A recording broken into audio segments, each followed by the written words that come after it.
So how do you become a good game designer?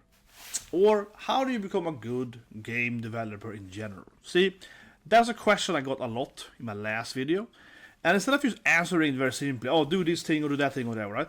I'm going to give you a much deeper explanation instead of how do people improve in general, which is called delayed gratification. Of course, there are many different factors how to improve, how to get better stuff, but if there is one factor in life you can measure and say if someone is going to be successful or not growing up and so on, it is delayed gratification.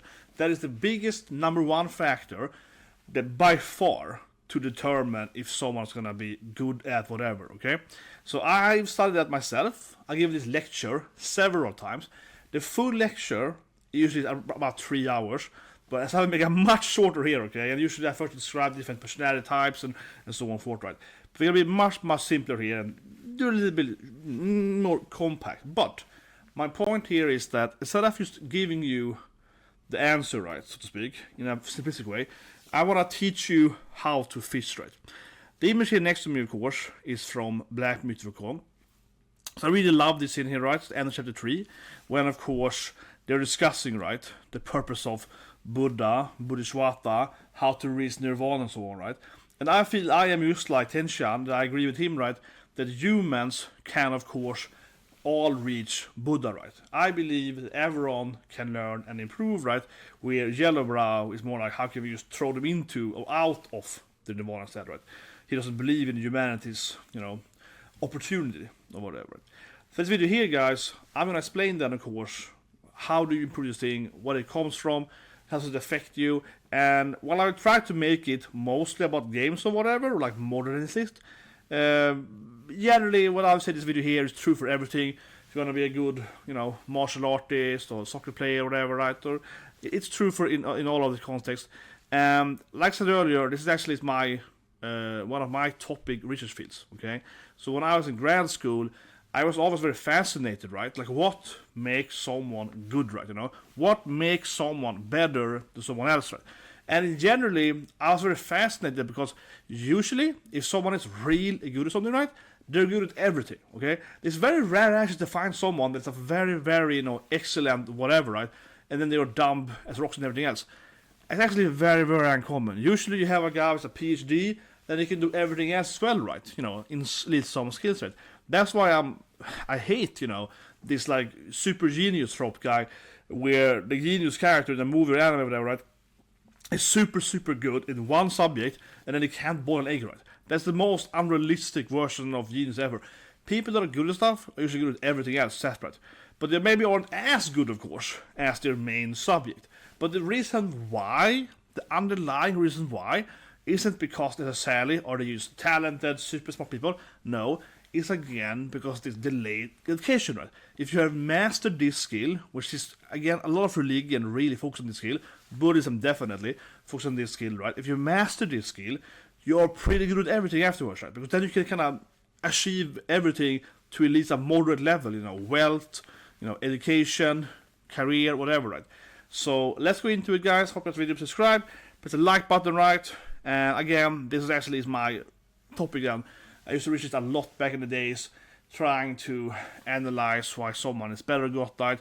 I went around and I interviewed like professional people in different sports and so on, right? Like how did you become this good and so on, and following these trends, right? So I've tried to break it down here simply. Going to now, let me first start by explaining what delayed gratification is. And the most famous example by far is, of course, the Marshmallow test, right?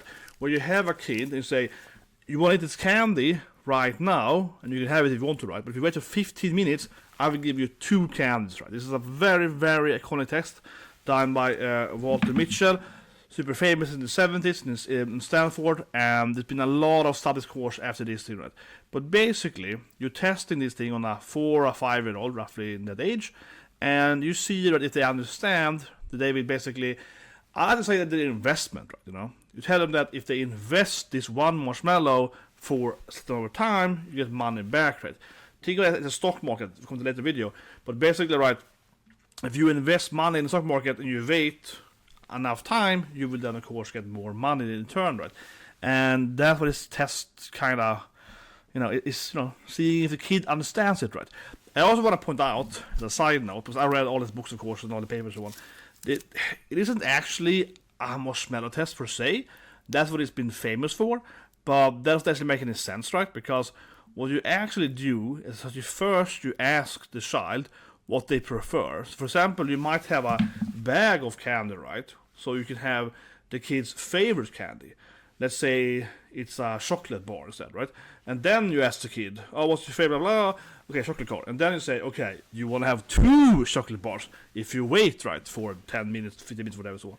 So you actually, first of all, it's not marshmallows, it's actually like the child's favorite food or candy or whatever, right? Of course, it makes more sense because it's supposed to test them, of course, they actually want that. What if they hate marshmallows? It wouldn't make any sense, right? So it is a side note, but it's supposed to be their favorite candy, not actually their like. Because otherwise, what if the kid hates marshmallows? No, you're supposed to first ask them what's your favorite candy, and then you tell them you will have 2 of your favorite candy if they if you wait for a number of time, right? So it is very famous as marshmallow test, testing then gratification regulation, but yeah, it is not supposed to be marshmallows. And I will of course bring this back to like the game industry or whatnot, right, in the last video. But let me first explain it again, right? This is the opposite of instant gratification. This is very important to understand, right? That gratification is very important. Again, it's a key factor to having a successful life, okay? In any discipline. I mean it absolutely. I studied this for like 15 years, okay? And in all my studies, all the books I read, all research, my own studies, blah, blah, and all this forth, right? I always go back to this thing. This is the factor in life to calculate if a person is going to be good at whatever else they're doing. Delayed gratification, right?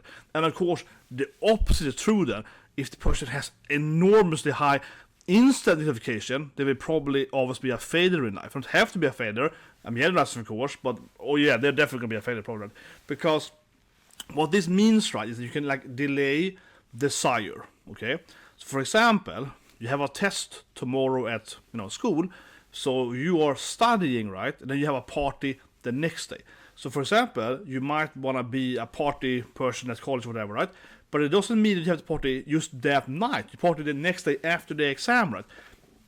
I know it sounds simple, right? But a lot of people actually fail on that. So what we call that is the ability to self-regulate, right? You have the ability to control your urges. And what you will see then, if you follow these children, they can test on over their life, right? And all the tests don't cut it through for that matter. So this is universal, all cultures and so on. Is what you see is that people, right, they fail at this skill. They have many issues. In particular, they have different issues like alcohol and drugs and so on, right? Because of course, if you want instant gratification, you have a much higher likelihood, right, of getting addicted to stuff, right? Because you want that pleasure immediately. You want to have your urges fixed, right? So obviously that's the most primary reason of all the different. We can look at education, pay grade, all this stuff, right? But again, very high instant gratification in a person will almost always make them be addicted to something. Gambling, drugs, whatever, alcohol, right? Because again, they want that immediate pleasure, right? For example, when I was in high school, I saw 2 guys get into a fight, and then immediately after the fight was over, the guy that had started the fight ran over across the street and bought candy, right? Why did he buy candy for? He bought candy because he knew that he was in the wrong, right, to start his fight. He knew he was in the wrong and he was going to get in trouble over there, right?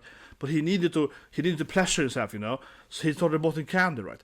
And this is, of course, how a child kind of acts to getting in trouble, right? But as you can see, if a 15-year-old acts like that, imagine when he's 25, then he probably goes and do some booze, you know what I mean? So it's kind of like the idea of, I guess comparably, typically the cliche is as a fat person, right, goes and eats candy or ice cream when they're bullied, right? And instead of self-regulating, I'm sad because someone is bullying me, maybe I should go to the gym and, get more muscle and drop weight or whatever. No, I go and eat candy instead of ice cream and so on, because I need that, constant pleasure, right? So, again, I think, I guess I mentioned earlier, of course, with a high delayed gratification, you're going to do better at school because you're going to prioritize testing and so on, right?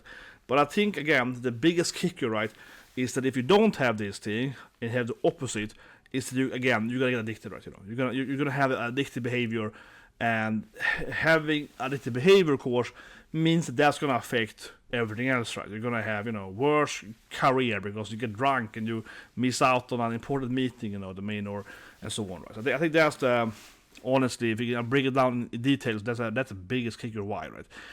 But of course, otherwise, as I mentioned, what we see, right, when you follow these children, of course, and they go through life, right, and we're ignoring like alcohol and so on, what you see is that because they understand that if I get too candy, if I wait or whatever, right, because they understand that they're gonna, like I mentioned, they're gonna be much better at school, they're gonna be much better at the workplace, right, because they can bid their time and so forth, right. Obviously, they're much better at the stock market, because they're gonna obviously have more. If I invest money, then I get more money, and so as I mentioned earlier, right? So they're much better at that, but they're also better at like not failing, so to speak, right? Because the opposite of being good at stock market, I would argue for, is of course people that just buy meme stock, right? That's obviously an instant. Meme stock is obviously instant gratification, right? But a proper stockbroker is more like, no, I buy, I have a good portfolio, I buy different companies, I bid my time. It's a whole idea of like, timing the market versus timing the market, right? So it's all about that. That's how a good person invests, right? Meme stocks is just a gamble. You can still make money on it, but it's a gamble, right? And you can see it there. A person with very high delayed will rather, of course, put in index funds, right? And index funds have gone up almost every year at average, like 9%, S&P 500 for the last 100 years, right? So that's how you make money in the long run, right? We'll talk about that more later, but basically, obviously I have very high delayed, right? If there's one skill I probably mastered as a kid, is the skill, honestly, right? And I have always been very good at the stock market, right? Because I just put money in the market and I just wait, right? And then I make more and more money. And then it started, in compound into so on. But again, come more later. My point, of course, is that all of these skills, right, is something you gain, right, from delayed gratification. And that's kind of why, as I mentioned earlier, that I am making the video, right? Because we're all gonna go back into game industry more later, more examples, that thing. But it's like, if you have the skill, you are gonna be better at whatever, right? Better at playing football, right? You can be better at being a carpenter, so to speak. Basically, it is a way to look at, again, I mentioned earlier, philosophy. It's a way to look at how do I improve in a slow and steady way, right? That being said, though, doesn't have to be slow either. I think for a lot of people, they imagine it being slow, but that's more a talent thing, right? If you're very talented, it's going to go fast as well if you're trading something else, right? But it's more the idea that, again, you can invest something and then wait for it. That's why I like to bring the thing back into investment, right? I always think about investments. For example, going to the gym, right? Getting some muscles or whatever, right? That's an investment because, okay, I get it healthier, you look better, whatever, right? You can work out more and so on. I also look at everything as an investment, right? And if I can't invest my time into it, then I don't bother doing it, right? What do I get back in return later, so to speak, right? In a sense, how can I make this more valuable in the long run, right? For example. But now let's go back to game development specifically here, and of course, especially in relation to my last video about different education and school and so forth, right? Like I said earlier, this is like an answer to all you guys' questions, kind of a bit, because I'm trying to give you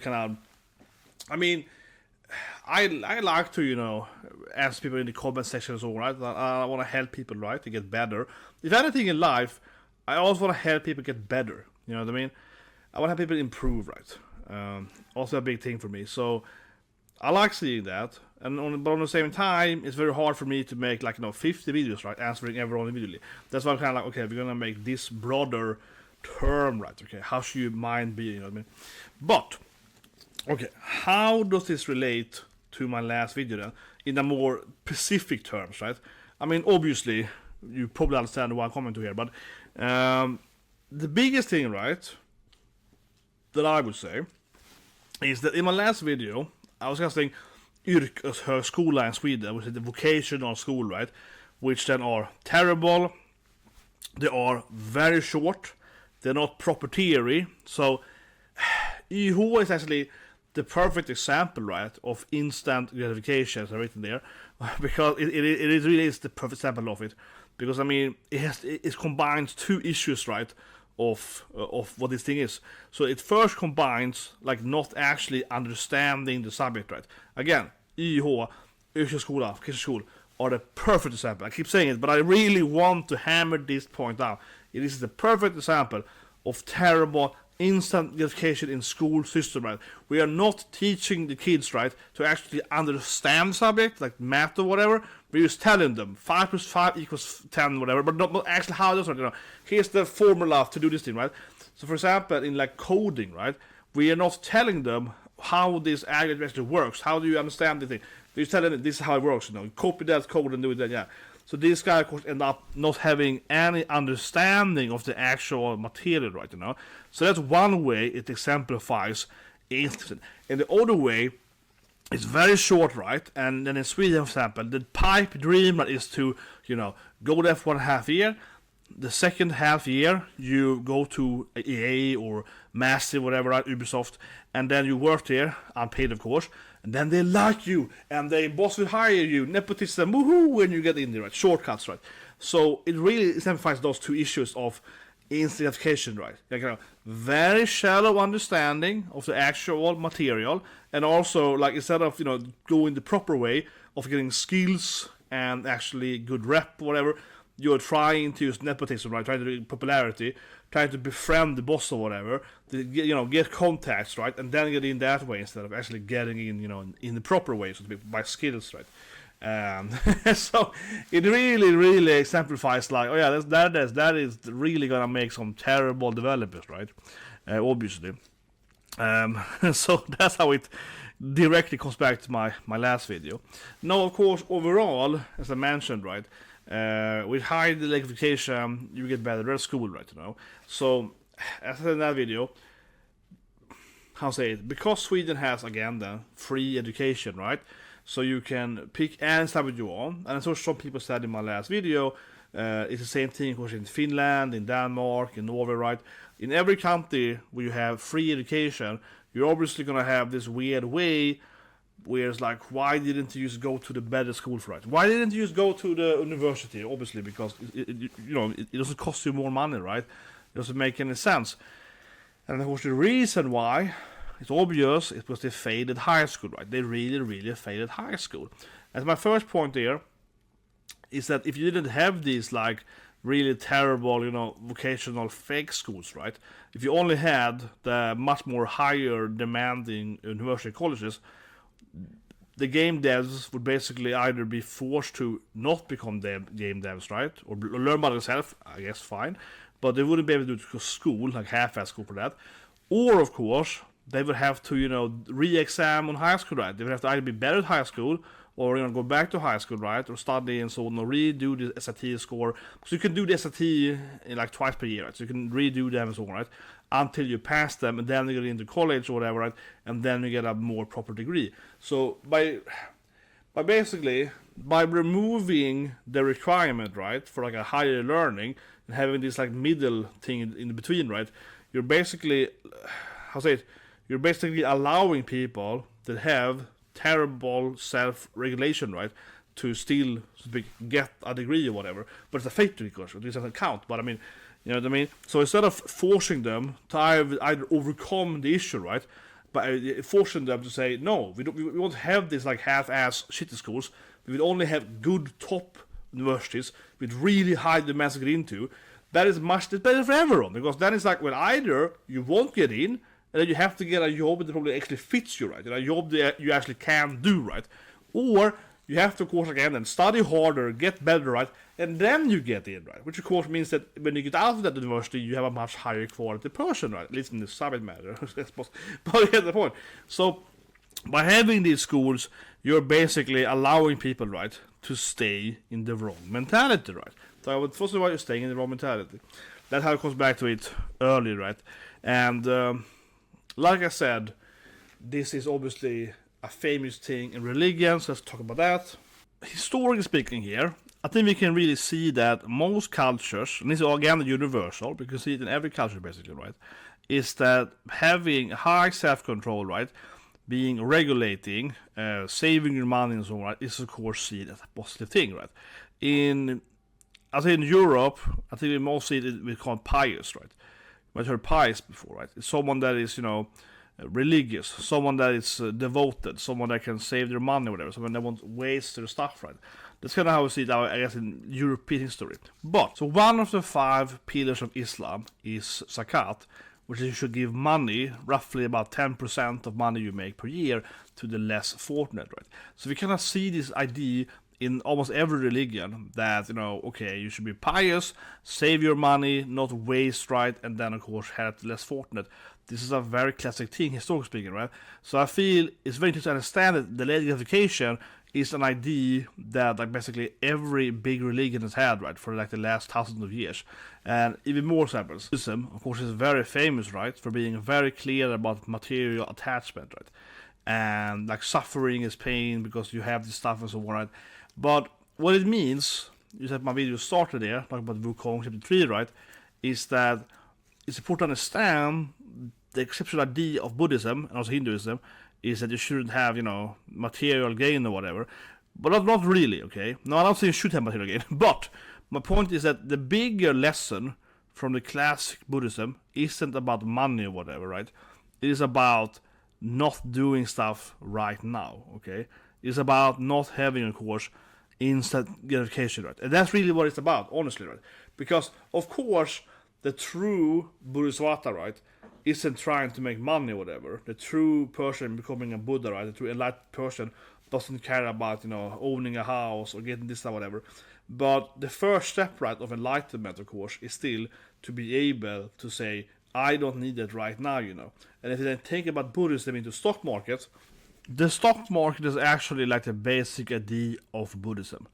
The idea that you don't need it right now. And I know it's kind of funny saying that, isn't Buddhism about like not having money? No, not really. It's more about, again, the understanding that I don't need to be satisfied right now. I don't need to have my money right now, right? Because again, this SP 500, the best way to make money on stocks is time in the market, right? I don't need my $1 million right now, so I'm putting it here, then I'm waiting, right, for 2 years, and now I'm up here, you know what I mean? If you look at Max, right, this is the SP 100. It's going up and up and up and up and up. And I don't say it's going to go up forever, right? But basically, it averages about 9.59% per year, So even if you have some bad years, as average, you're going to have good years, right? You might have a year 20%, might have a year that's minus 10% or whatever. But the average is roughly 9%. And that means, again, that if you think about it in a philosophy, religious standpoint, right? Traditional religious standpoint, is that, well, I don't actually need my buck right now. I don't need money right now. I can wait, right, And the concept to understand that, and again, also self-regulation, right, Because I have been buying stocks my whole life, since I was like a teenager. And many times, of course, have I said, oh, I have this, I don't know, Google stock that I have some Google, right? Oh, I should sell it. I'm up like 200%. You know what I mean? No, but I actually believe it can up more, right?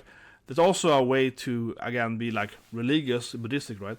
In a sense, say that, no, I don't need money right now. Yes, it's up a lot now, but it's going to keep going up, right? I believe in the company. I don't need to, like, satisfy my urges right now, right? I can self-regulate and wait for another 3, 4, 5 years or whatever, right? And it only makes sense to me to sell if you're very, very certain it's going to collapse, of course, it's going to fall. Obviously, every company can't go up forever. I'm not saying that, but I'm saying if as long as you believe in it, why would you sell it, right? And of course, if you want to make like a big purchase, like a house, something, okay, that makes sense. Me and my wife want to buy a house. Okay, let's sell my stocks. We can buy a house. Okay, that makes sense. But I mean, in a general sense, it never makes sense selling you on the market, right? Talking about, of course, index funds and so on in particular. But especially then, if you talk about global index funds, there's no purpose ever selling. Honestly, it isn't, right? Until, of course, you wanna like retire or whatever, But like in a general sense, not really. Especially if you're younger, right? What's the point, right? Time in the market, it's all about classic, piousness, right? That the religion teaches, right? It's like I'm super religious now, but I only care about money. I'm not religious. I'm a capitalist. No, but I think that the idea is very similar, right? And the person who taught me this thing, it's kind of funny. So my grandfather was a math professor, okay? Professor of math and history. My other grandfather was just a business guy. And it's kind of funny that it's my business guy grandfather that gave me the math skills. But what he usually gave me, and he's a business guy, okay? It's a true story. My grandfather would give me math exams when I was a kid, like 2-3 years old, right? And he would tell me that if I could, solve these very complicated math exams, right, then he would give me like $1, right? So he would pay me money for every like hard math question that I could solve, right? Now my older grandfather is a math professor, so I would go to him and he'd teach me high complicated math, right? Then I would go to my older grandfather and actually get the money, right? So I would keep doing this back and forth, right? But it of course made me get a lot of money, right? It also made me, that my grandfather, both of them, especially my Monday grandfather, right, he gave me, right, enormously understanding, right, of delayed gratification. He gave me the Marshmallow money training, right? He kept giving me money, telling me if you study hard this thing, he kept telling me that, do you want $1 now, or do you want $2 tomorrow, right? He kept telling me that he didn't leave my city, so my mom visited him. We were like, okay, he's like, okay, so I owe you $10 now, boy, but if you don't take the $10 now, right, and you come back next month with your mother, then I will give you $100, right? So he was constantly like just throwing in my face money, market. He loved stock market. He was like money, investment, interest rate, right? He kept like smacking me in the head, right, teaching me to understand stock market. Right? His favorite saying was, of course, that the eighth wonder of the world is compound interest, right? And my mom also says it all the time. Yeah, compound interest, eighth wonder of the world, right? So my grandfather, he like forced it into me, right, to understand the delayed gratification from a monetary standpoint, right? And my mom is same. And so unfortunately, we had a relative die pretty recently on my mom's side, then. But on the funny side, so to speak, we got some money, right? And me and my mom immediately like, what stock should we buy now? So we sat down and were like, if you get, because I don't know, but it's even easier, right, to buy stock and so on if you get the money from kind of nowhere. Suddenly I have $1,000 more. Okay, throw it on that Tesla, whatever. You know what I mean? It's kind of like that, right? So we sat down and like, let's discuss what we should buy for stocks now. Like, I'm a sick family. So the video now is motivating that my family is the only sane family, and your family is wrong for not buying stock all the time. Look at this graphic. See, my family's doing the right thing. No, but seriously, there's one tip that I would say when it comes to the stock market. It's not only the time and the market and all stuff, right? But the only real tip I tell people to really understand why you should learn stock market and economy is that you're not gonna like lose your money buying index funds and buying global index funds. You're not, because if they actually happen, if the index funds actually would crash so much that you wouldn't get your money back in 10 years, then you're dead anyway. Okay. There's no way that if this thing here actually, if this thing here collapsed down to like here somewhere, and all your money is gone, that's like World War V, okay? So that's all I'm thinking about it, honestly, because there's no way that the global market economy can actually fall that much. It can, of course, like an alien invasion or whatever, right? But again, if it happens, that money won't matter much anyway, right? Because you probably won't have food anyway. And it might sound morbid, but I think that's a lesson I tell people a lot that are afraid of getting into the stock market, right? Because a lot of people, right, 50% of Americans, I believe, 50%, are not invested in these funds, But I think that it doesn't make any sense to be afraid of stock market. Again, I'm talking about like global index funds here, SP 500, big stuff, like the whole national market, the whole American market, the whole global market, whole European market, and so on, right? Being invested into whole market, big markets, is not scary and it's not a gamble, okay? Because again, if it actually fails, it will only fail if the world economy collapses. And if the world economy collapses, that means that you are screwed anyway. I told people this over and over again, and I think people are like, yeah, that's true. Like, what would happen if SP100 fell like 50% tomorrow and I lost half my money? Oh yeah, that means like we have no food, we have no shelter. Okay, we're dead anyway. It means that the aliens have destroyed the Independence Day. They blown up the beam or the White House. No, but seriously, right? As you can see here, right? the market doesn't fall that much in his like Corona, it's like then. I mean, obviously it has like a 10% correction and so on. That's correction. I'm not saying it never goes back. I'm just saying that if you look at in a general longer scope, right, 10 plus years, the market will go up, right? Of course, it doesn't have to go up every year. I must say that whatsoever. I'm just saying that if you're here like 7, and then we're here, this is 17, it's up over here, right? That's a lot. It's like double the market, yeah. Sure, when it was down here, right? She bought more here, yeah. It's an 8 famous collapse there. Obviously, yeah, it fell here. Famous collapse session, right? Then it goes up again, And I mean, we have never seen the market not ever go up again eventually.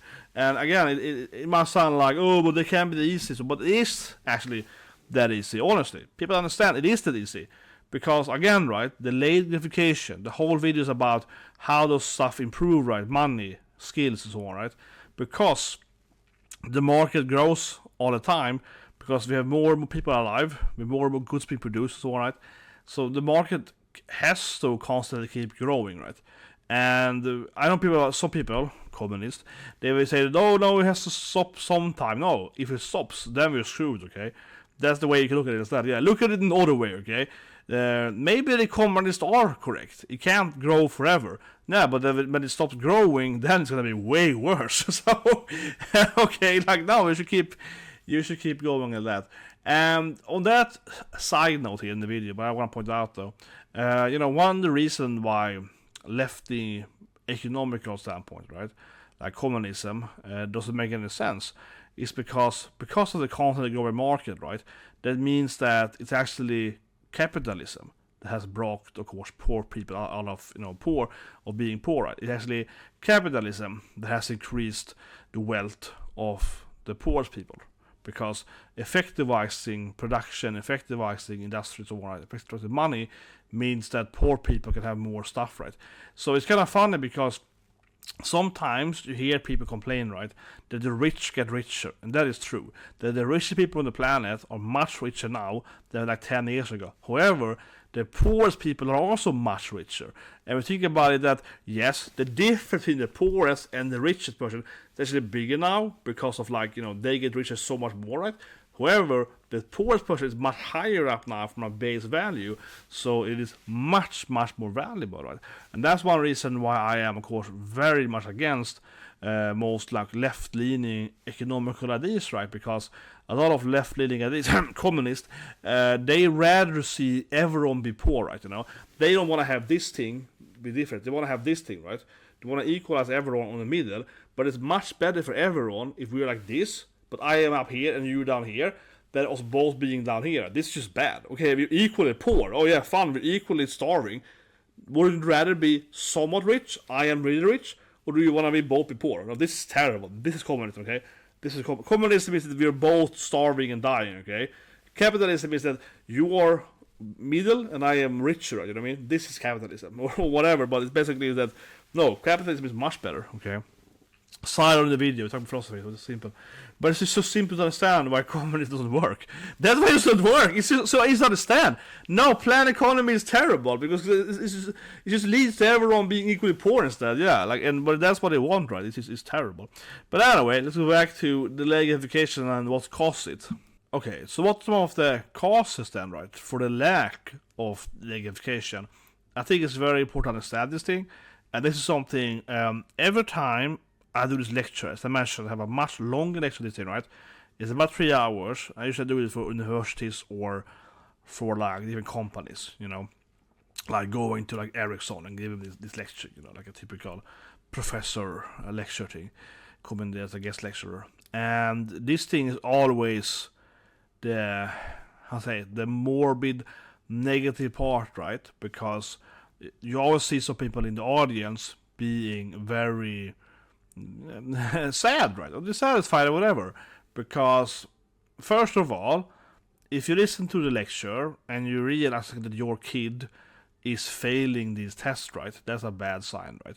And then we get here, of course, you see text behind me, next to him here, that, it's the parents are usually at fault, right?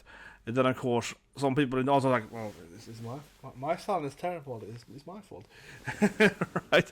And then they realize that, it's my fault. I'm the bad parent. That's why my kid is failing. Now, everything isn't the parents' fault, of course, in a children's, failure, growing up, whatever.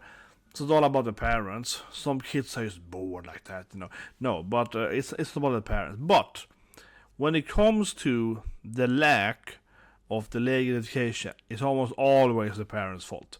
Like every study shows this thing. Look at any paper about this thing. It is almost always the parents' fault. It's one of those things where so the lack of this skill, right? Like I mentioned earlier, instant gratification will probably lead into different disorders if you have it maximized. For example, and I can never pronounce this word correctly. It used to be called hysteric personality disorder, hysterical, but now it's called like histrionic personality disorder, and I'm always mispronouncing that word. I think it's called histrionic.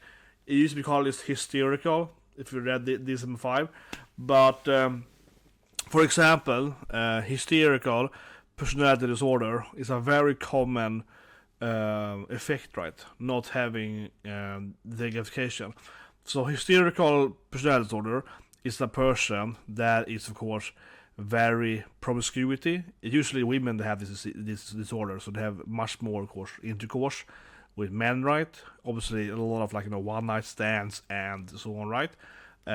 They are usually both narcissists and this thing, so they're very much attention seeking, and they will cause issues with their siblings or parents or work or whatever, or classmates on purpose, just because they want to be in attention.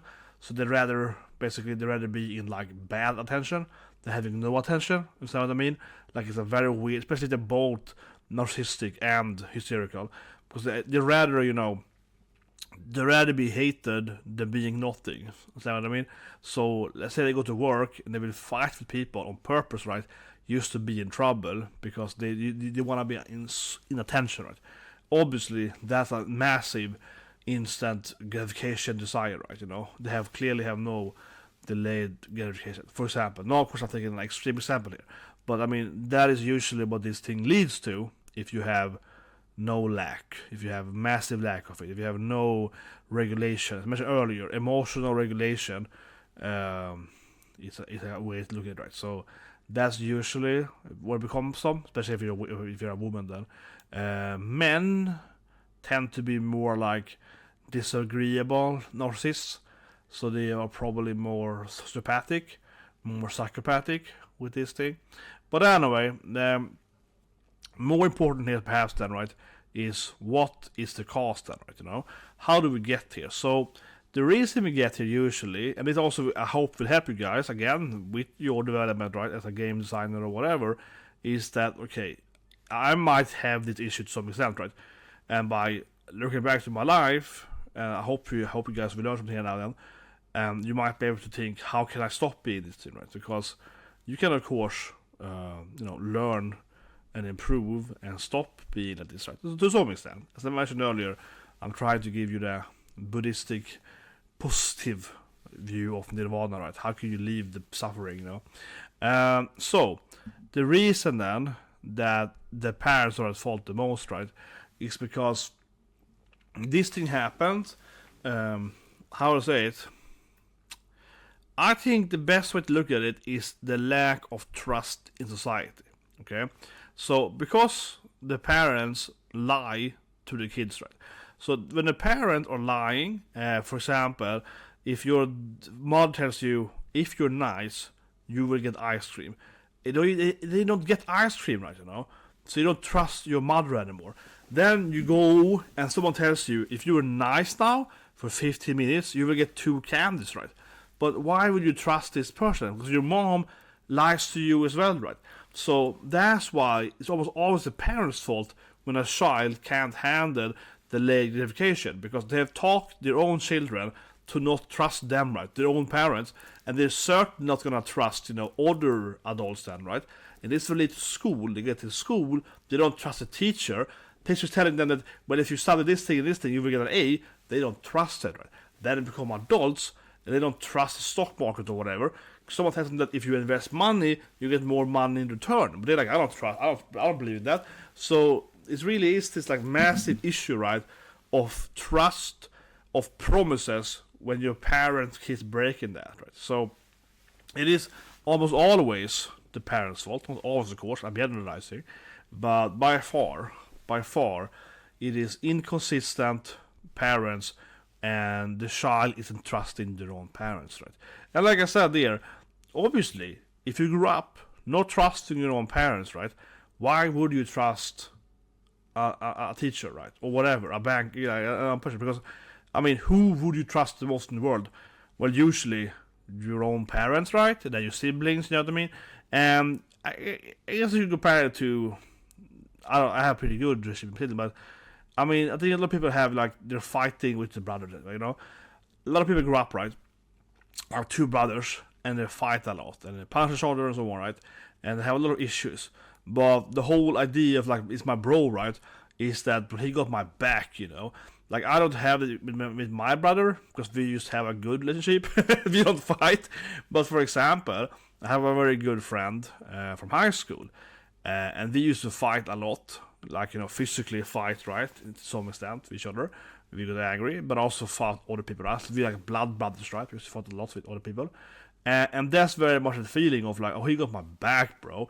Because it's like, no. No matter what we say, we can be angry at each other, right? And we can have some disagreement about what's the best game, or what was the best wife, or whatever, right?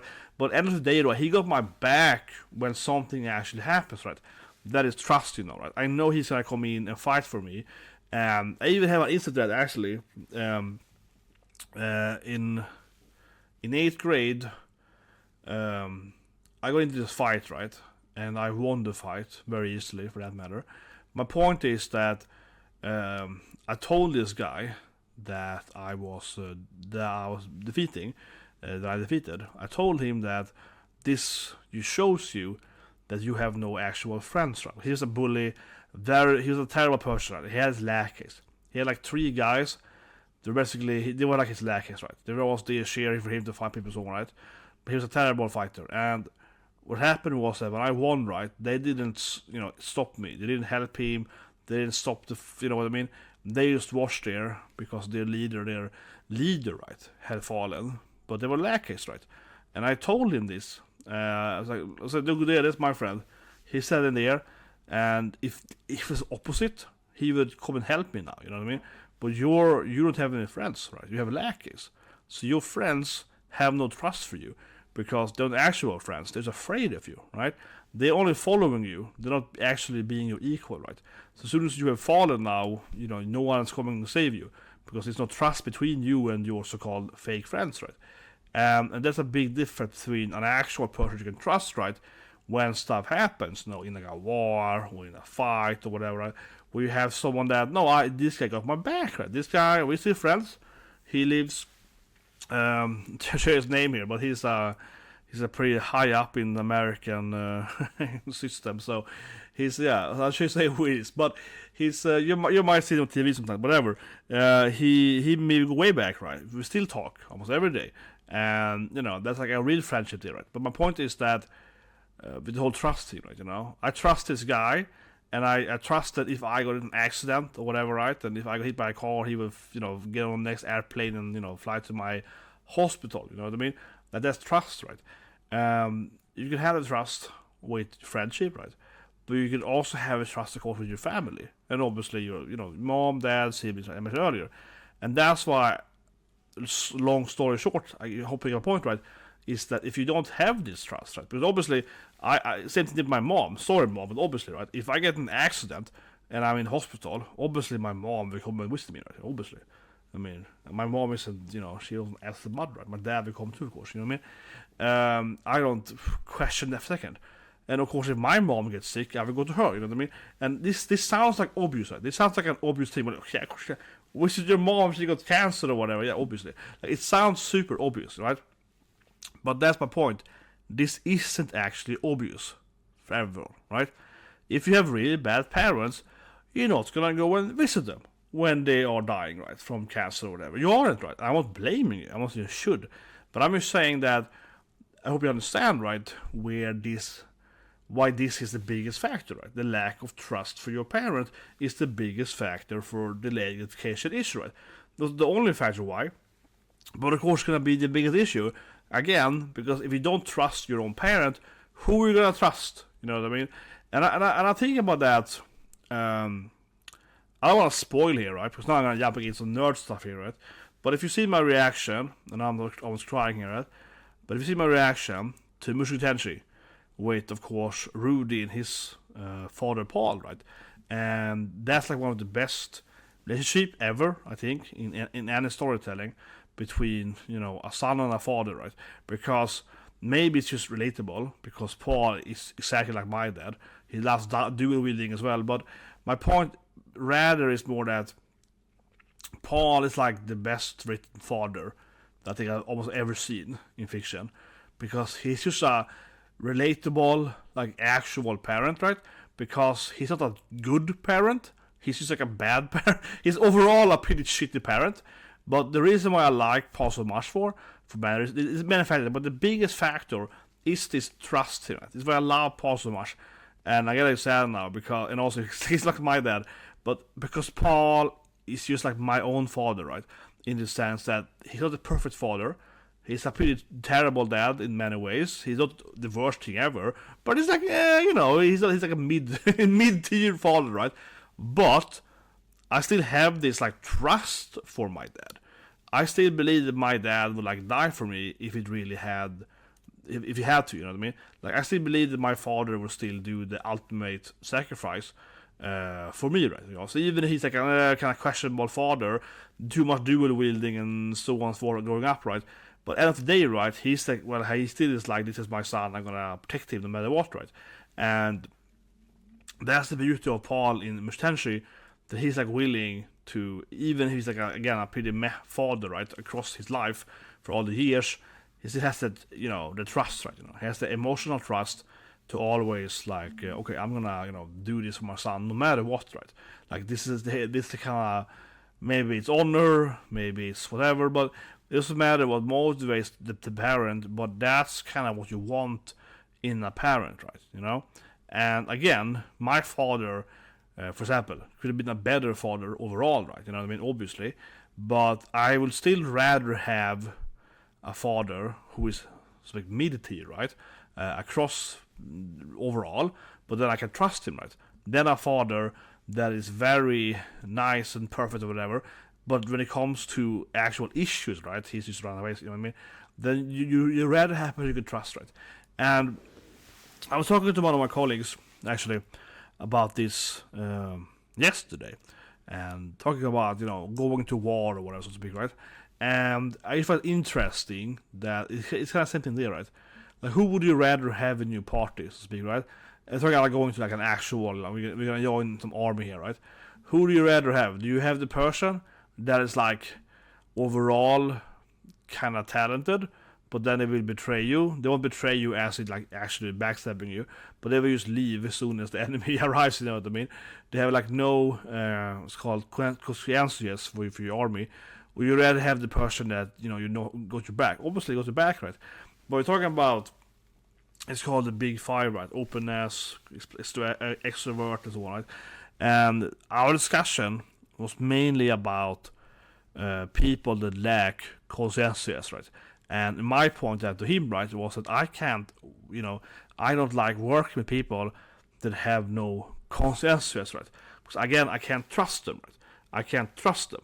And I don't mean as trusting, again, you're gonna backstab me literally, but whatever. It's not about trying to get my job or all that dumb stuff, right? It's just more that I don't believe in them as a person, because I know that they don't truly actually care about whatever you're doing, right? The mission, what they're trying to build, trying to make a game, but these guys care about that. For example, in a game development situation, it's like, I care so much about making the best kind of game, right, for the actual consumer, right? And if I have a coworker which I know isn't trying to make a game for the actual, you know, gamer in the end, they're trying to make a game so they can get their name out, or they want to make this specific art that they want to have, right? Like, they're not actually caring about the final product. They're caring about, you know, just to get something that they want in that. It's more important for them to have, let's say, a dragon in 11 colors, because they really want to make that, instead of just having a red dragon people actually would like, you know what I mean? It's more important for them to force their whatever agenda they have into the game instead of making a proper product, right? I can never trust anyone like that. A way to look at it, I think for simplistic, is like a sporting, right? So if playing a sport, we're a team and it's 5 against 5, I don't care who does the goal in our 5-man team, right? As long as we win and we get the goal done, right? But a lot of people, of course, unfortunately, they care about being the guy or the girl that does the goal, right? They want to throw the ball in the court, they want to shoot the ball, yeah. They care too much about being the person, right, that actually does the goal, rather than just gets the goal, right? A real team player cares about just winning, you know what I mean? No matter what, right? You don't care who actually gets to be the final last shot into the goal, and sure, that person gets more goal or whatever, but it's more important to understand, you know, how do I win as a team, right, so to speak, and that's to look for it. But like I said, then in game development or IT development, right, it is of course less clear than like a game of a sport, right? Because then it's like, okay, it's like sudden death, next goal wins. How do I get the goal to happen, right? Okay, I do the goal. That's very, very clear. Who doesn't play, you know, ball, so to speak, right? Who doesn't play for the team? Very, very clear. In a game development setting, right, where you lack the trust, yeah, it is much more unclear. You know what I mean? Because someone can be pretty good at the job, right? At average, but they might still have that weird thing that they have to make their own colorful dragon or whatever, and it's much harder to kind of see what they're doing, right? You know what I mean? And so on, or if they're trying to, you know, force stuff in there or whatever. I mean, obviously, sometimes it is very clear what they're doing, but hopefully, what I mean is it can be very complicated, right? Seeing these people at the office or whatever, and that's why I come back to this philosophical idea of trust, right? Which sounds very simplistic, right? That's what the whole parenting and friendship and so on. But I think that is the important thing about, because, like I said, right, if you have a developer that isn't trying to, so to speak, make the perfect game, right, as an end product, then I can't trust them, right? And you kind of feel that thing with people, and this will be a much longer video if I have to explain how I don't trust people or whatever, or how I detect, I suppose. But actually, the way I detect that is, again, conscientious, right? So we have one of these big 5. It's a word I can't pronounce, as always, but it's called samvetsgrannhet in Swedish. But basically, it's, you know, the idea that a person cares about the group, society, the order, right? And honestly, I think it's so fascinating from like a general psychological standpoint, right? You know, so obviously I've studied a lot psychopaths and sociopaths, all right. It's been a lot of my studies over the years, right? I've written a lot about that, and some of my papers have been about that, of course, and so on, right? So it's always been a very interesting topic. But my point when it comes to this thing, when it comes to the big 5, right, and consistency and so on, is that I much rather work with a psychopath, okay? A psychopath that has a very high conscious idea over like society and rules and teamwork. They are so much better as a coworker than a person with very low conscious, but otherwise not a psychopath or whatever, or always a nice person or whatever. But they actually aren't, right? Because a psychopath is like focused on trying to make the teamwork. So they're much better because they actually have a trust in them, okay? The thing is that, think about a written word lack of consistency, right? A psychopath tend to be very consistent, you know what I mean? So if you have a psychopath that is a team player, which they absolutely can be, it's a very weird misconception psychopaths necessarily are against team. They aren't. It depends again on how much they care about society, right? And psychopathy is usually judged by disagreeableness. So you have another big 5, of course, which is agreeable or disagreeable, right? And psychopaths usually are, of course, incredibly high disagreeableness, and men are much 20 or so percent higher disagreeable than women are at average, which explains why basically every psychopath is a man, right? Like almost no women are psychopaths because all the men are men, the average again, are just more disagreeable. And to be a psychopath, you have to be incredibly disagreeable. You have to be maximized, So that kind of explains why no women are psychopaths. But still though, a psychopath isn't actually against your team. Again, disagreeable thing, that thing doesn't actually measure that, right? It's the other big five, I would say, they measure that. How much they care about society, right? So if that thing is maximized, so they really do care about order or whatever, maybe they're in the army and they really care about their country or whatever, right? They're very patriotic or whatever, so to speak, then they're not gonna betray you for a second. They're actually the last person to betray you, right? Because they're very unemotional. Psychopaths are very, very unemotional. They have very low, they have very low impulses, right? So they have very high self-control.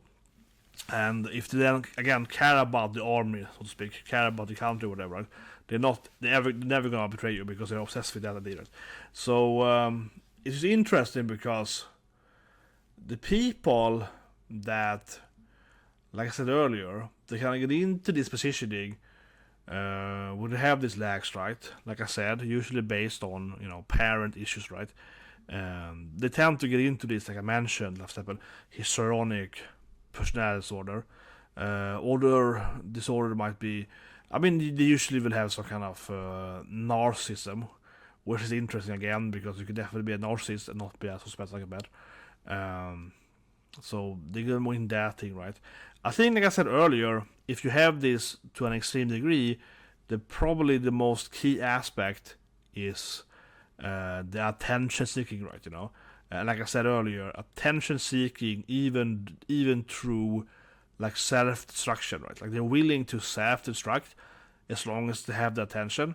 And for example, a psychopath would never do that. A psychopath are super calm, and they will never destroy for themselves. Basically, almost never, right? So they're very different personality, very different.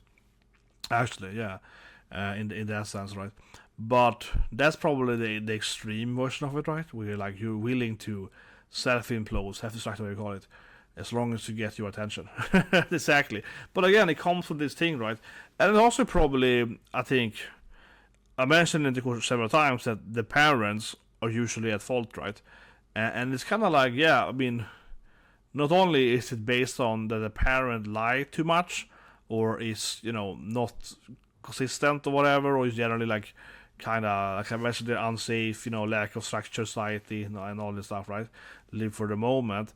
They also probably have very, what's called neglective parents. Yeah, so you have a parent that lies to you, it's not consistent, society around you isn't very structured, and then your parent probably doesn't give you attention, They neglect you, right? They don't care about you.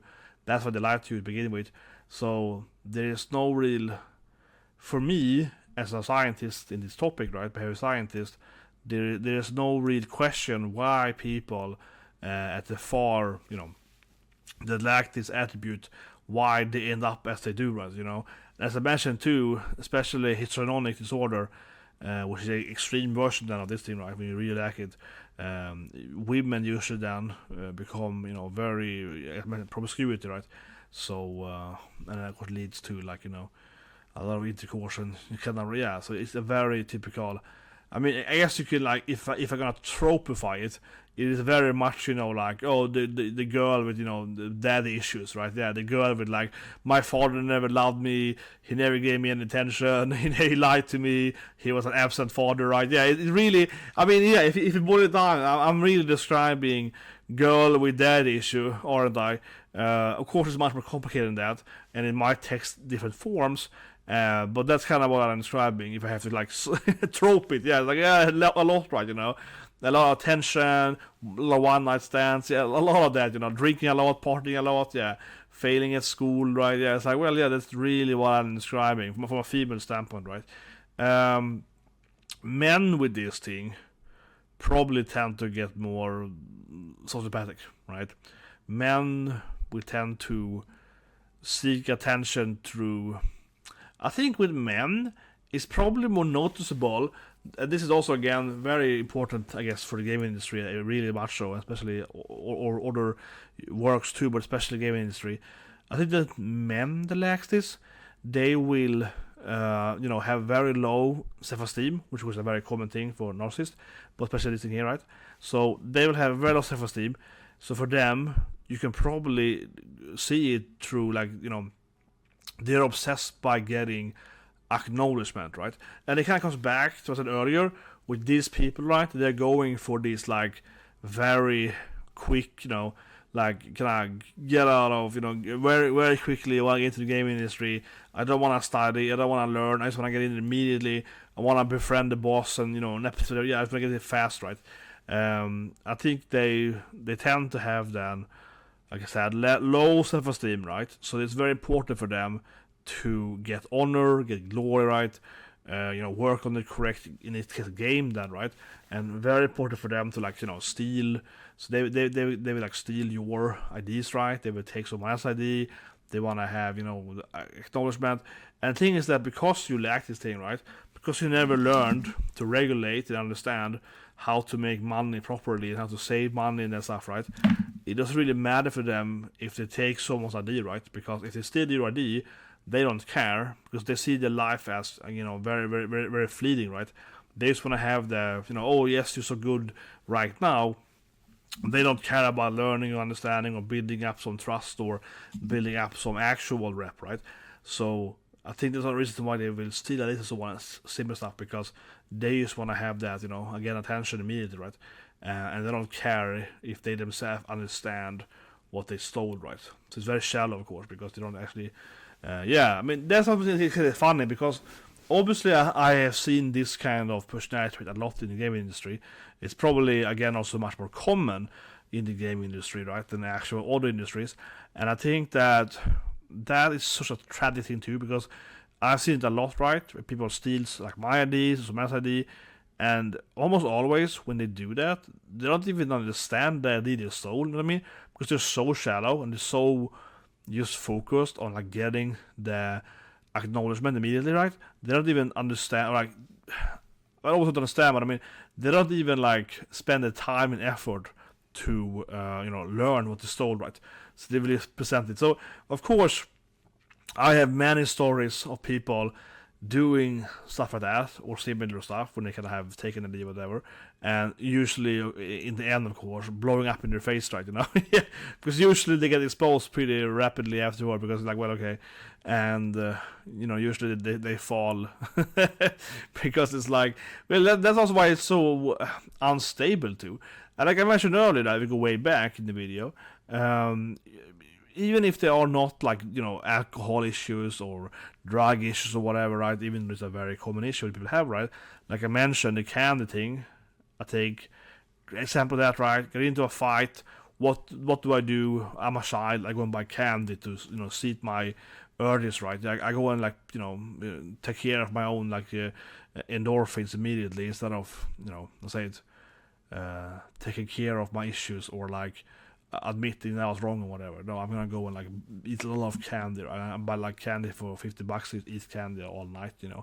It's a very lack of self-regulation. So, but I mean, because you have that, they also tend, of course, to eventually get fired, right, or whatever, but similarly, because so it's a mixture of that. Obviously, some of them are in the extreme, right, and then they're gonna be alcoholic and so on the whole life, so they will never really have anything going for them, right?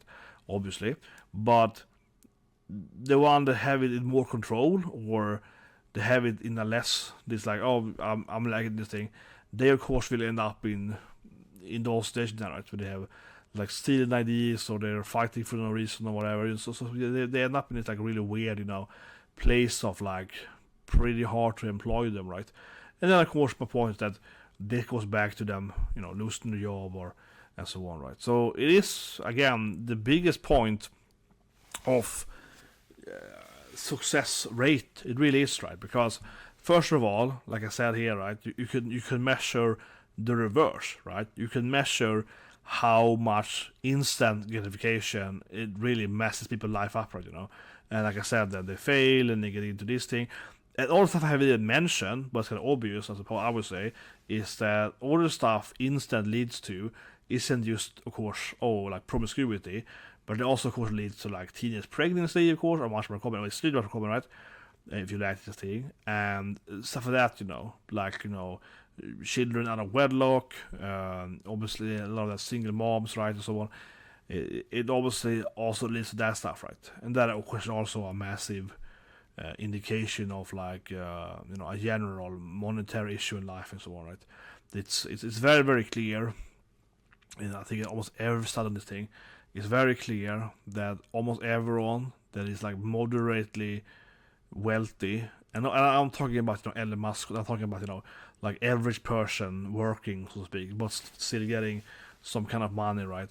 For them, it's almost always like being married, right? Not getting a divorce, and, pooling your money together, buying a house, investing, and so on. Yeah, it's almost always like massive issue to be divorced, right?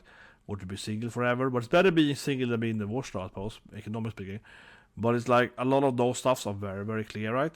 And obviously, being a single parent is like almost the worst indication. A young single parent, especially, yeah, they're almost the biggest indication, right? That you're gonna have a hard life. Don't have to have, but obviously you have. And then there are other issues too, which might be another video, and I probably said another video thing last year, but there are other issues too, right? For example, single moms makes the worst kind of sons, right? By far, and it's very easy to explain why. So I said another video, but like I said very briefly here, then is that single moms struggle, right, by raising their sons, not their daughters that much, but their sons, and this is usually called like Yrkeshögskola complex. So they will have a Yrkeshögskola complex where the son, because they're single, the son will replace, their, so to speak, the husband, trade speaking, right? And they will be too much focused on having, their son love them rather than being a good parent, right? And we can talk about this for hours, but basically, single moms makes really terrible mothers to sons, right?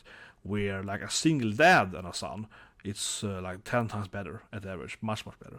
So that also kind of explains to you some other, of course, issues, right? You have a single mom. The reason she's a single mom and a young single mom is probably because this thing, right? Lack of delayed gratification. She's bad with money, she's bad with stuff, right? And now she has a son, and he's not gonna grow up trusting his mom, right? Because, she's bad with money, she lies and so on too, right? They might have this like weird trust where he's like, oh, it's my mama, but actually, do you really trust his mom? Or don't really, right? Not like you should trust your mother, you know what I mean? And then she's gonna be all this like codependency with her own son and so on, right? Typical cancer complex, and basically she's gonna end up with, being a terrible mom and raise a terrible kid that also have the same issues, right? Or even worse issues she had, and the kid will probably be a criminal. But no, I'm being dark here, but but this is kind of how you explain why single mothers are so bad. Because the thing is that single dads are much better for the sons, right? And single dads will also, of course, struggle more by raising daughters, right? Not as much as a mom raising a son, but obviously this like a single father has more issues raising a daughter, right? For some other issues, but that's very clear. The problem, though, when it comes to single mothers, is that, of course, single mothers, as I said, then they create like bad sons. Not always, but I mean, they're much more likely to do. I'm in general, I'm being at macro level here, right? Almost at macro level, but they're gonna create, at average, worse sons, right? And their sons is gonna have this exact issue, right? Lack of consistency, unsafe environment, lack of trust, and all this stuff, right? And then their sons will be much more likely to end up as criminals, right? Because young men acting out more in a criminal way, where if you have, again, then like a daughter, right, with the same issues, a young woman with same issues, she won't be a criminal, she's gonna be that, bad girl, bad daddy issues, right, and go and get kids, yeah. So she's gonna become that bad mom, you know what I mean? She's gonna become that bad mom, right? Where if it was the opposite, the kid will probably become a criminal or something, or it worst case scenario, but opposite, but more likely. And that also explains this tragic circle, right? And it really is coming back to my Buddhism is, of course, that if your parent have a high degree, right? So a kid getting a high degree, good degree, whatever you call it, is based on usually the parents having it, right? But it is much more deeper than saying that well, yeah, they grew up in a house where they learned to, like, I don't know, respect science or whatever, sure. But it's much more about that. It's more about that they grew up in a household that is much more likely, right, to be structured, safe, trust, right? And then they grew up wanting to get a degree or whatever, right? It's much more like that. And like I said, it's much more clear if you look at like poor families, right, and what they don't have, right. It's easier, kind of, I don't say it's funny, but I would say it's easier, right, in a funny way, so to speak, to analyze. Like sometimes it really is that it's easier to analyze what X does to someone by saying what does it do if you don't have X, right? You know what I mean? So I hope this video here, I hope I explained all the issues of not having the education. And then I guess, and I will leave it open, so to speak, right? But I think it's easier to explain, here's all the issues not having it, and then you can probably use by yourself imagining the benefits, right? I obviously already explained the major ones, like better at school and blah blah blah and so on. But of course you see it in general, right? You see that, like, not fighting at your work or whatever, yeah, not getting into trouble and all this stuff, right? You have a lot of other stuff too, have dwelled on this video here, that you gain from this. But I think, again, it's easy to understand the suffering of not having it, right? Well, I'm trying to be very Buddhistic with it. I'm trying to be the Buddhishwata of explaining this thing. But I think it's easier, again, to... But I think a lot of stuff is like that when it comes to both philosophy and especially psychology, where it's easier to explain that, well, this person clearly has this disorder. And someone says, okay, what does that mean? Well, they don't have, I don't know, emotional regulation of this thing. They have temper tantrums. They're infantile or whatever. Well, okay, and then you can explain, oh, this probably happened because as they were kids, this thing happened, and then this thing happened probably, and that's why it's easier usually to like persona someone and profile them in that way instead of looking at, what they have, right, you know. Because, for example, if I use myself, right, and totally, okay, so I'm very good at school, right? I'm good at studying and whatever, I'm good at stuff. No, I gave you my backstory, right, of my grandpa's working on that, right? But couldn't it be other ways I could get there? Maybe it could be my mom, my dad, right? Could have taught me that stuff. Maybe I could have some friends doing similar stuff. Maybe I could learn it by, I don't know, playing games as a kid. They were like into economy. But seriously, right? So for example, I was on this conference a few years ago about educational games, right? And I was very appalled by one of the speakers because her speech was just terrible. And yesterday I got invited to another conference next year, which is similar, like serious gaming, educational gaming, is similar. But this was not a conference. But anyway, the conference person, her whole lecture was so terrible because her lecture was like, oh yeah, games are good for children. I don't disagree. I think games are good for children too, you know. But her point was never to actually like explain to people. So this was not for, like, you know, gamers. It was like, here's a lecture, right, for, so to speak, you know, politicians or whatever, right, to understand what games are good for, so to speak, like positive gaming stuff. But the way she framed it, she used like, oh, there are good games like Mario, which is cute and so on, right? Like, who cares? Right? Obviously, everyone understands that some games are bloody and some aren't. And I just said this is a terrible lecture. I just stood up and said this is the first thing I've seen in like 10 years. It was terrible, right? Because the point isn't, if your children are gonna play games, the point isn't that your children should play like Mario or Sonic because she's kawaii and is furries or whatever, right? No, what your children should play is like Civilization, right? And so on. Games like that, right? Obviously, it could be other games too, but games like One More Turn, you know, building, investing into your infrastructure. I have to build like granaries, I get more food, you know what I mean?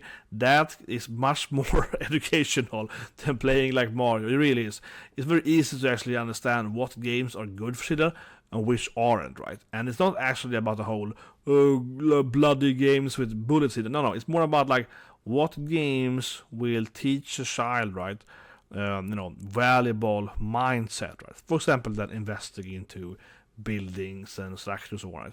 So it's much more valuable to have your kid play like Civ or like, you know, Factory or something, or the code right there. Generally, of course, a lot of role-play games with, mathematics, talent trees, right? I remember I was playing World of Warcraft. That's how I learned to do potion distribution. Yeah, like this like RNG thing when I was playing Shaman, the heal.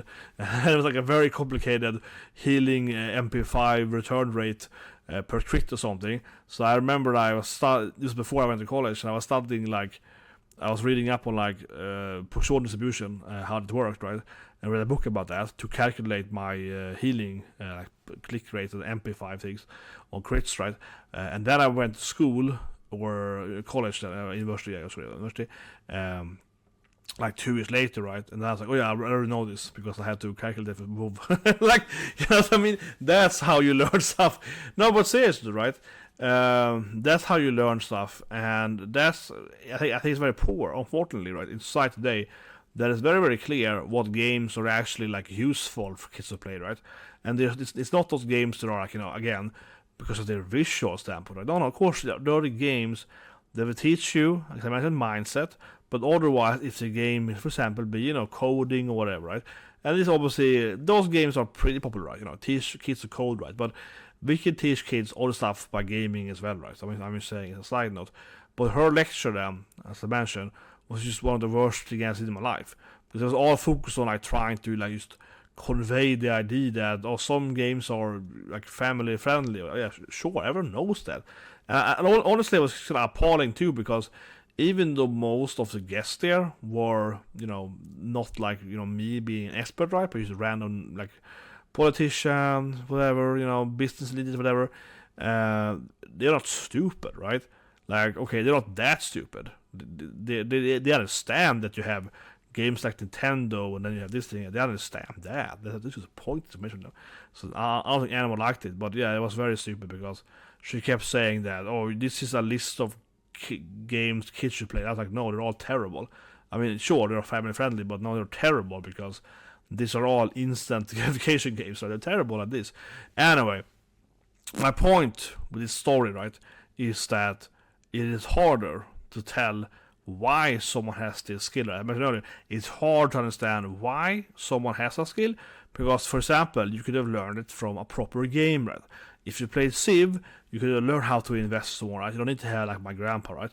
And so on. So it's harder to, again, it's interesting from a psychological standpoint, it's harder to tell why someone has, again, a skill, right? Or a mindset, or a personality trait, right? It's hard to tell them from a positive standpoint, what led them to have this thing, right? But it's much easier to say, well, you're lacking this thing, and I know why. It is much easier to say, oh, there's a negative thing you have in your personality type. I can guess why. Yeah, it's very easy, actually, I think, in my experience, but I think it's very, very true. It's very easy, as I mentioned earlier, to profile people given their negative traits, right? And then you just kind of flip it, say, well, this is a negative, this is positive. Yeah, it is so much easier because, like I said, right, reaching positive stuff, reaching nirvana, right, can be done in many different ways. But it's much easier to go down to hell, right? Yeah, it's much, and then also kind of back to what I earlier with piousness, right, religious stuff. That is much easier, like getting into, it's so many ways down to the bottom, right? Yeah, it's so much way you can go down there, and then never get up again, right? But anyway, guys, what do you guys think? I hope I made a good point of why this is the main skill to learn and to master, right? Regulate your emotions, all right, and be able to invest and so on. But like I said, I think it goes back to everything, because it's also like, why do I go to the gym every day? Well, it's to get stronger and healthier, but it's like, for most people, you won't see an effect, right? If you go to the gym, you're not gonna see like, oh, look at my bicep, they're double, as large as last week. No, you're not gonna go that fast, right? So you have to have that, grit to keep going, right? And again, the same thing there, right? The higher delayed education you have, the better you will be at every sport, right? Because it's easier to say, I'm gonna throw 100 hoops per day, right, until I master this thing, and which I will never. I just do it every day, right? Just to be that good, right? Without having to like see the goal immediately, right? It's easy to say, oh, I'm gonna train because we have a game 3 weeks from now, and I will train every day until that game. You know what I mean? Even if I don't see much result per day, accumulated, you see better results, right? So it's always come back to the skill. And I always, in all my research, in all my interviews, this is almost always the primary skill, right? That makes people be good at stuff. So that's my very long answer, how you become a good game designer. And of course, people ask me that too, what do you look for? What I look for as a game designer, right? What I look for is to have a deeper understanding of the subject, right? I am interested in higher game designers or designers in general that can only shallowly like make a game or UI or whatever that exists already. I want to explain to me like why is this a popular game for, or why is this happening, or if I do X, then my opponent will do Y because of this behavior, right? You know what I mean? That's the real skill I'm looking for from my actual skill standpoint, right? But from my personality standpoint, right? I'm looking for a person I can trust, right? You know, a person I can see, yes, this person has the desire to make something, right? I don't care about themselves. And if I actually really simplify that, what I look for in designers, what I really look for in designers is a game designer should want to make all the people happy. Okay, it's not very simple, but really, right? A real game designer, they don't design games that they want to play. They design games that all people want to play, right?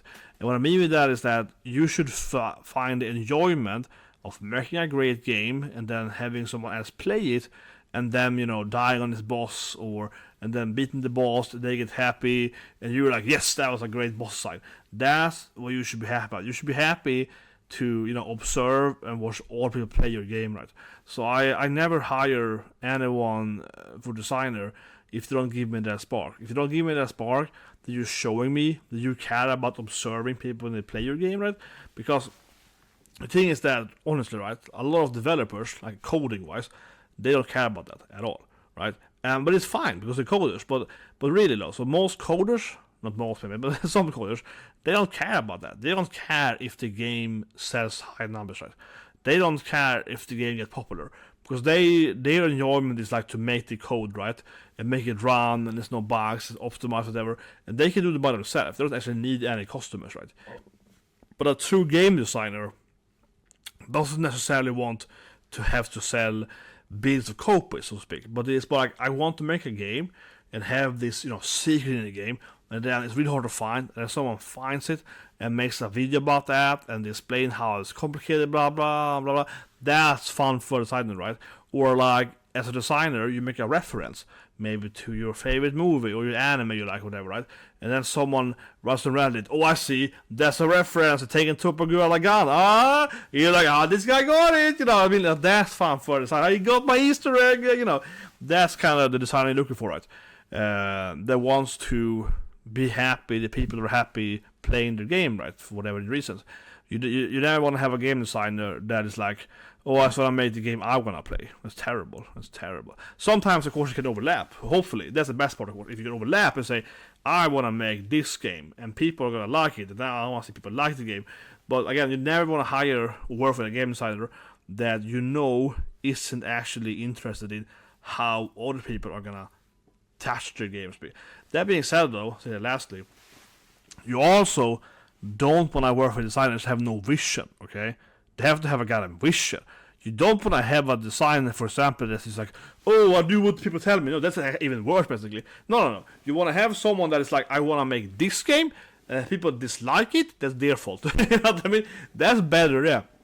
Absolutely. You don't want to be completely like, you know, asinine and obtuse and refuse to collaborate people altogether, right? But you definitely rather want to have a designer with a vision, and if someone's liking the vision, it's like, well, that's their fault. Like, I mean, that's better, right? Because it's the worst, oh god, the worst designers probably, by far, honestly, in the game industry, are the people, they want to, you know, please everyone. Oh my god, it's so terrible, yeah. People, I hate them, man. You get the new game company, right? You go to you meet your new coworkers, and then you meet that, oh no, it's one of these people, one of these designers that has no personal input. They just want to make everyone happy, They listen to all the customer feedback, which is terrible. I ignore every customer. Yeah. Like no, but like you shouldn't listen to customer feedback. You should listen to some of the feedback, right? But you can't listen to everyone's feedback because then nothing will work. Everything will be mismatched. You can't, make everyone happy, right? And yeah, the worst game designers are probably those people that you have no actual self-drive. They have no actual vision themselves, and they're just trying to make everyone else happy, right? Just put in whatever they see from everyone else, and they usually. A common thing I've seen there is they're obsessed with user feedback. Like they care way too much about what people, write online or say on YouTube, whatever. They actually care about that. I mean, I don't care. I don't care. People complain about my. Like I made games, right? People complain that it's too hard or too complicated. I'm like, it should be hard. That's the point. I don't care about that. That's what it should be. It should be. You know what I mean? I don't care about that. Of course, if I make a game and it's like terrible, and I was like, I hate it. And it actually is terrible, then I'm just being delusional, right? But I mean, most of the stuff, people complain about your game, in that sense, I'm just like, I don't care about you. I don't listen to your feedback. I don't listen to that feedback. Yeah, I listen only to proper feedback, yeah.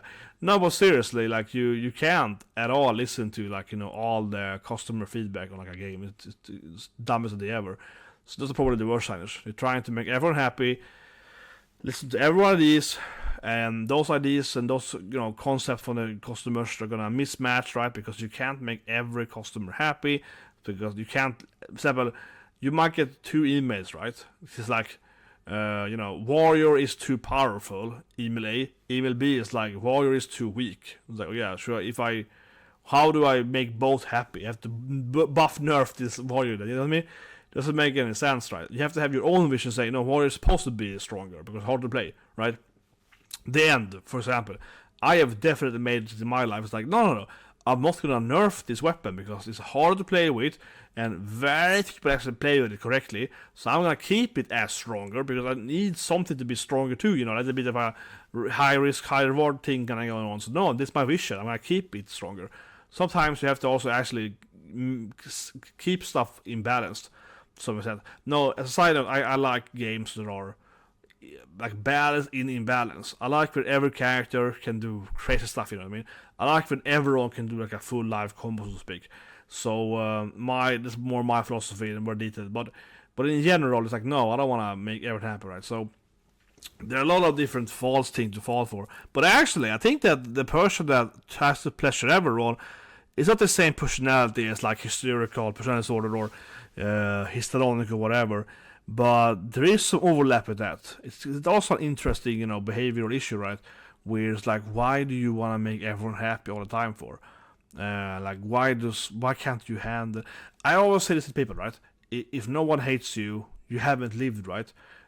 People have to hate you. I know some people who hate the video, right? Some people will genuinely hate the video. They really hate me, so they hate me more now. But they will hate the video, right? But they don't know who I am, because they're gonna be like, oh, this guy is talking this thing, or this guy's wrong, or he's too harsh on these people that are poor, or single moms, or whatever, right? But who cares? Why would I actually care about that? I don't care about that. You probably see me as poor. I don't care for a second, right? If anything, I used to consider it. Right? People get angry at me, like my last video, saying that this school system is terrible, and I get 10 comments, and I guess some of these people that have been harassing me for a few weeks attacking me, and I'm just like, yeah, they just prove my point, right? Like, you went to terrible schools and now you're unemployed. Why would I like change my mind? This just enforces my mind to be that, well, I'm clearly correct here, right? I'm just being convinced that I am right, you are wrong, right? Honestly, I think it's really funny from like a gaming standpoint. The best part, right, which is so funny, is that you defeat someone, in like a game, right? You beat them, right? And then they comment to you afterwards. They might friend you, depending on what game it is, right? But in the past, you could write people to beat it, right? Now you have to kind of, friend tag them and then write so on. But whatever. So you beat someone in a game, and then they will write to you afterwards and be like, oh, so lame, blah, blah, blah. I have never understood, right? And I'm a behavior scientist, but I never understood why people write the thing. Because obviously, the person getting that mail is going to like it, right? You're going to laugh at it. Every time someone writes to me an angry mail, oh, you throw so much sonic booms, you're lame, I'm just going to laugh at that, be like, well, yeah, thank you for being angry that I beat you. It's just funny, right? Yeah. Like, I never once in my life felt sad that someone writes to me after I've defeated them and are emotional over it. Yeah, that to me is just a bonus. That's the best thing ever. and that should be obvious to everyone. So I can't tell you why people do that. Maybe it has to be some really stupidity behind it. Like, oh, I have to tell my emotion. Like, who cares? Yeah, like, who would actually fall for that, right? And when I make a video on YouTube or whatever, on Twitter, on Twitch, so on, the same thing there, right? Almost always, like 9 out of 10 comments that are negative, I just laugh at them because the comments are so badly written. They're so emotionally driven. Yeah, they have no structure. They have no like counter arguments. I just laugh at it. I don't understand what people even write them for. Yeah, so I'm like, okay, you just prove my point. I say one thing about that though. Sometimes people will absolutely not watch the video. They will just write the comment, immediately. But hey, see the video. Happens all the time. Yeah, like it's so funny. Like in my last video, right? I had someone saying that, oh, blah blah education. I'm like, the opposite of what I said. Yeah, the comment is like, you're wrong about education, and they write this long thing. And I'm like, that's the complete opposite of what I said, though. So it's like who are you fighting? What windmill are you fighting, though? Anyway, I get ranting now, but I think it's interesting. Obviously, I have a lot of other issues talking about people, right? Anyway, if you guys subscribe, press the like button, and have a great day.